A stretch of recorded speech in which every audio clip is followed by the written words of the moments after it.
अरे ये India flame low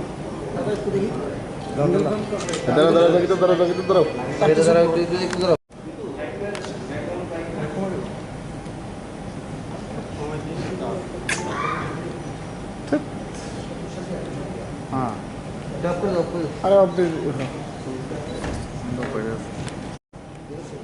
आप सब लोग यहाँ आए हैं।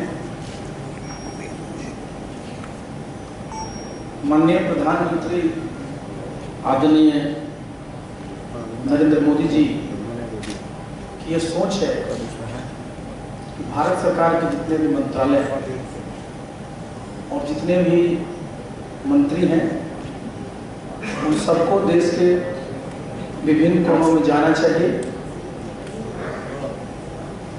खास करके जो हमारे पूर्वोत्तर राज्य हैं वहाँ के जो प्रदेश हैं वहाँ जाना चाहिए और उस प्रदेश के विकास में उस मंत्रालय का क्या काम हो रहा है, क्या और भी काम होने की संभावना है, इसके बारे में बातचीत हो। वहाँ की सरकारें हैं उनके साथ बातचीत हो, वहाँ और भी जितने भी लोग हैं उनके साथ बातचीत हो, जिससे कि जो हमारा दूरस्थ प्रदेश भी है वो भी विकसित हो सके। और उसी क्रम में मैं यहाँ आया हूँ और मेरे साथ सेल की हमारी सम्मानित अध्यक्षा श्रीमती सोमा मंडल जी हैं, हमारे CMD MSTC के श्री एस गुप्ता जी हैं, हमारे विभाग के हमारे ज्वाइंट सेक्रेटरी पुनीत किशन जी हैं और मैं माननीय मुख्यमंत्री त्रिपुरा के प्रति भी आभार प्रकट करना चाहता हूं जिस प्रकार का सहयोग उन्होंने हम लोग को दिया है। और उनके आज प्रिंसिपल सेक्रेटरी आदरणीय जितेंद्र कुमार सिन्हा जी भी हम लोग के साथ हैं। इसके अलावा हमारे बहुत सारे सेल्स के MSTC के हमारे अफसर आए थे और जो हमारा सेल का MSTC का हमारा जो कस्टमर आउटरीच प्रोग्राम होता है, तो पहले सेशन में हम लोगों ने जितने भी हमारे कस्टमर काफ़ी संख्या में गए उन लोगों से हम लोगों ने विचार विमर्श किया, उनकी समस्याओं को सुना और क्या क्या संभव हो सकता है उनके बारे में हम लोगों ने बताया। और उसके बाद अभी आप आपके सामने हैं, तो मेरा भी जानते हैं स्टील मंत्रालय है और यहाँ कोई स्टील का उस प्रकार का इंटीग्रेटेड स्टील प्लांट नहीं है। आप जानते हैं जिन प्रदेशों में आयरन ओर्स हैं, हमारा छत्तीसगढ़ है, झारखंड है, वेस्ट बंगाल है, आपका उड़ीसा है, आंध्र प्रदेश में है, कर्नाटका में है, सब जगह हमारे इंटीग्रेटेड स्टील प्लांट है और भी उस तरह के यूनिट्स हैं। लेकिन सेल जो हमारा प्रोडक्शन करता है स्टील का जो मैन्युफैक्चरिंग होती है तो देश के हर एक कोने में होता है और आपके त्रिपुरा में भी होता है। और त्रिपुरा में खास कर करके चूँकि लॉजिस्टिक्स प्रॉब्लम होने के कारण यहाँ जो हमारे स्टील लोग लाते हैं तो उनका कॉस्ट बढ़ जाता है। और आप जानते हैं कि स्टील का उपयोग चाहे वो हाउसिंग का प्रोजेक्ट हो, इंफ्रास्ट्रक्चर का प्रोजेक्ट हो, सब में इसका यूज होता है। लेकिन आज ही मुझे पता चला कि आज जो हमारा जो चितगांव एयरपोर्ट है बांग्लादेश में और हमारा जो सबरूम में जो लॉजिस्टिक पार्क बनने जा रहा है उसे त्रिपुरा जो है गेटवे हो जाएगा नॉर्थ ईस्ट के लिए। और वैसी स्थिति में कनेक्टिविटी त्रिपुरा का और अच्छा बढ़ेगा। और आज से मैं करीब 23 साल पहले 1998 में त्रिपुरा आया था, अगरतला आया था। उसमें एक रेलवे लाइन का कार्य प्रारंभ होना था। उसमें मैं माननीय उसमें रेल मंत्री नीतीश बाबू थे, मैं उनका प्राइवेट सेक्रेटरी था।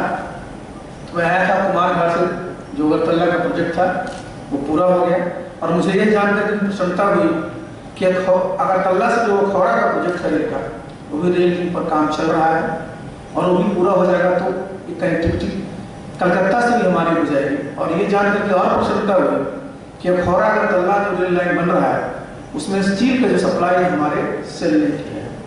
तो इन सब सारी चीज़ों को देखा है और इस प्रदेश में जिस प्रकार का काम हो रहा है तो मैं राज्य सरकार को बहुत बहुत धन्यवाद देना चाहता हूँ। और ये भी मुझे जान करके बड़ी प्रसन्नता हुई कि कोविड का समय है और ये प्रदेश, आपका प्रदेश आज वैक्सीनेशन में 95% कवरेज कर रही है। 95% त्रिपुरा के लोग वैक्सीनेशन से कवर्ड हो गए। इसलिए त्रिपुरा के मुख्यमंत्री जी के प्रति मैं आभार भी प्रकट करता हूँ, इतना अच्छा काम उन्होंने किया है, उनको बधाई भी देना चाहता हूँ। और साथ ही साथ त्रिपुरा के लोगों को भी मैं उनको बधाई देना चाहता हूँ कि उन्होंने वैक्सीनेशन को बहुत ही सफल बनाया। और उसके बाद ये भी मुझे पता चला कि इस प्रदेश में केंद्र सरकार द्वारा करीब करीब 2 लाख प्रधानमंत्री जो आवास योजना है, चाहे वो ग्रामीण क्षेत्रों में आवास बनाए जाने हैं या शहरी क्षेत्रों में बनाए जाने हैं, 2 लाख हाउसेस का निर्माण होना है और आगे और भी चीज़ों का निर्माण होगा।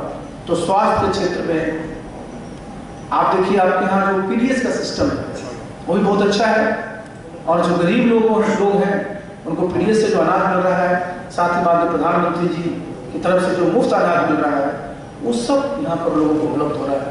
तो मुझे इस बात के लिए बहुत ही सुखद अनुभव हुआ कि जो हमारा ये प्रदेश है बहुत सारे क्षेत्रों में बहुत विकसित हो रहा है।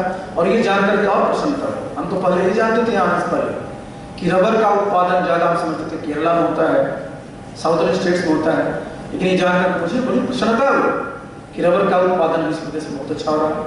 आपका जो पाइन पुल है वो तो बहुत ही, उसका एक इंटरनेशनल मार्केट है, मुझे बताया गया कि सऊदी अरेबिया तक जा रहा है।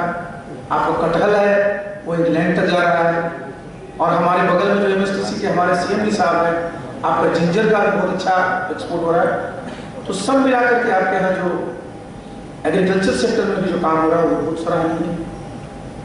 और मुझे बताया गया कि जो फिशरीज का क्षेत्र है उसमें बहुत बढ़िया काम है, एनिमल हस्बेंड्री का क्षेत्र है उसमें बहुत बढ़िया काम है।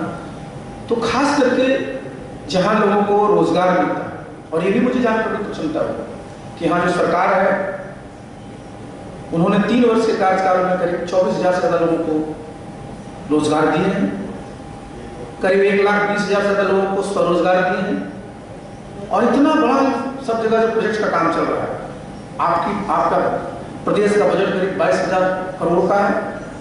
पहले एक नेशनल हाईवे था, 3 नेशनल हाईवे पर काम चल रहा है। तो चारों तरफ मुझे लग रहा है कि भाई इस प्रदेश में काम हो रहा है। हर एक घर में बिजली पहुंच गई है, नल का जल जीवन मिशन के तहत पहुंचाया जा रहा है। तो मुझे ऐसा लगा कि ठीक है, हमारा ये दूरस्थ जरूर प्रदेश है, लेकिन यहाँ विकास के जितने भी पैरामीटर्स हैं, जितने भी इंडिकेटर्स हैं, उसको अगर देखेंगे तो त्रिपुरा बहुत ही आज की तारीख में एक अच्छा प्रदेश है, जहाँ हमारे माननीय मुख्यमंत्री जी के नेतृत्व में बहुत ही सराहनीय कार्य। साथियों, आप लोगों के कुछ सवाल होंगे तो मैं उनको जवाब देना चाहता हूँ।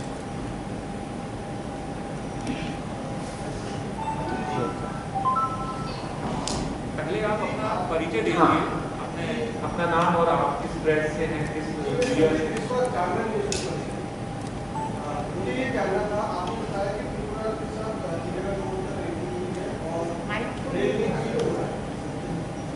माइक दे दीजिए।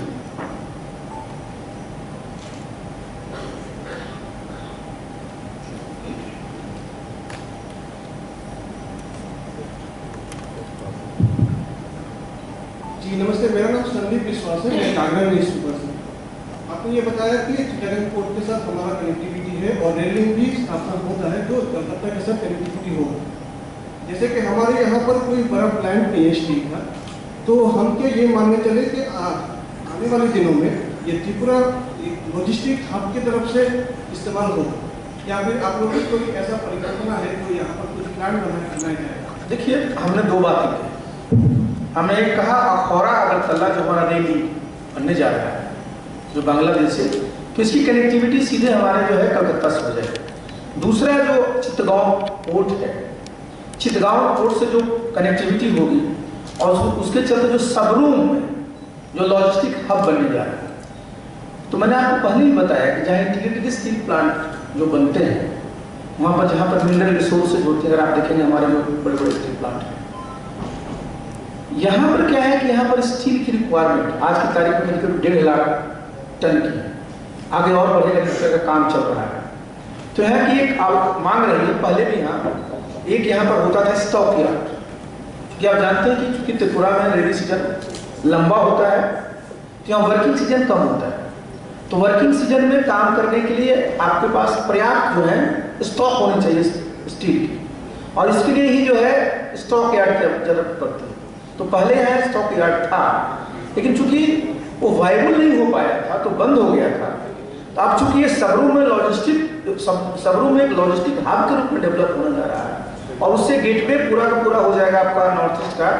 तो हम लोगों ने एक मांग भी आई थी, और उस पर हम लोग विचार करेंगे कि हम लोग जो है सबरूम में जो है यहाँ के इस इलाके के पूरे स्टील के रिक्वायरमेंट को देखते हुए वहाँ पर एक जो है हमारा स्टॉक यार्ड की स्थापना हो सकती है। इस पर हम लोग स्टडी कर करके सब चीज़ों को देख कर करके तब हम लोग उस पर एक बात करेंगे।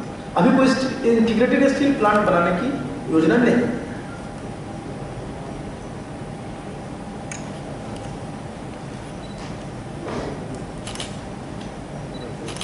और कोई सवाल? चलिए, बहुत बहुत धन्यवाद आप लोग। आप please. Ministry of Steel has directed the SAIL to clear its dumping filings with captive mines, particularly in steel. What is the total amount and how within which time it can start? देखिए, ऐसा है कि आप जानते हैं कि जब हमारा जो माइंस है और खास करके हमारा जो सेल है, इनके अपने कैप्टिव माइंस हैं। तो वर्षों से जब इसको जो था, तो जब भी वहाँ से जब आप माइनिंग करते हैं तो आप उसको जब निकालते हैं तो तरह तरह के हमारे उसमें से डिफरेंट ग्रेड्स के उसमें हमारा आयरन ओर होता है। तो नेचुरल है कि जो हमारा एक ग्रेड का हुआ उसको यूज जब कर लेते हैं, बाकी वो जमा होते जाते हैं, कई कारण से हो जाता है। तो वो क्या है, वो हमारा जो है वो मिनरल्स है, और उसमें तरह तरह के जिसमें जो एफी कंटेंट है, जो है आयरन का जो कंटेंट है, वो कुछ कम कुछ ज़्यादा होता है। लेकिन बहुत सारा हमारा ऐसा डंप है जहाँ की हमारे पास अच्छे क्वालिटी का है। तो उस पर हमारे पास देखिए कितने ऑप्शन है। हमारे पास एक ऑप्शन है कि हम उसको अपने सेल के उसमें उपयोग करें, नंबर 1। नंबर 2 क्या है कि हमारा जो स्लाइम्स है उसको हम वैल्यू एड करें, उसको हम पेलेट बनाएं, पेलेटाइजेशन करें, उससे हो सकता है। नंबर 3 क्या होता है कि कई जब हमारे इसमें यूज में नहीं आता है तो उसको हम लोग एक्सपोर्ट भी करते हैं, एक्सपोर्ट भी कर सकते हैं। तो हमारे पास ये सब चीज़ों की हमारे पास योजना है, और उस पर हमारा जो सेल है वो कॉम्पिटेंट है इस चीज़ को करने के लिए। और आपने पूछा कि कितना है, तो काफ़ी है, करीब 45 से ज़्यादा 70 मिलियन टन के आसपास है। मैंने बताया डिफरेंट कैटेगरी का है। उस पर हम लोगों ने अभी मीटिंग ही की है, और उस पर चूंकि वो हमारा एक वेल्थ है, आज एक देखिए हमारा एक वेल्थ है वो, तो हम लोग उसका कैसे बेहतर उपयोग हो सके, कैसे उसको हम लोग ज़्यादा से ज़्यादा अच्छा से उपयोग कर पाए, उससे हमारी और आमदनी हो सके, उस पर हम लोगों ने स्ट्रैटेजी बनानी है और सेल उस पर काम। लेकिन आपने सवाल पूछा, इसलिए बहुत बहुत धन्यवाद। और कोई सवाल? चलिए, आप लोगों को बहुत बहुत धन्यवाद। सब लोग आप आए उसके लिए बहुत बहुत शुक्रिया। Thank you.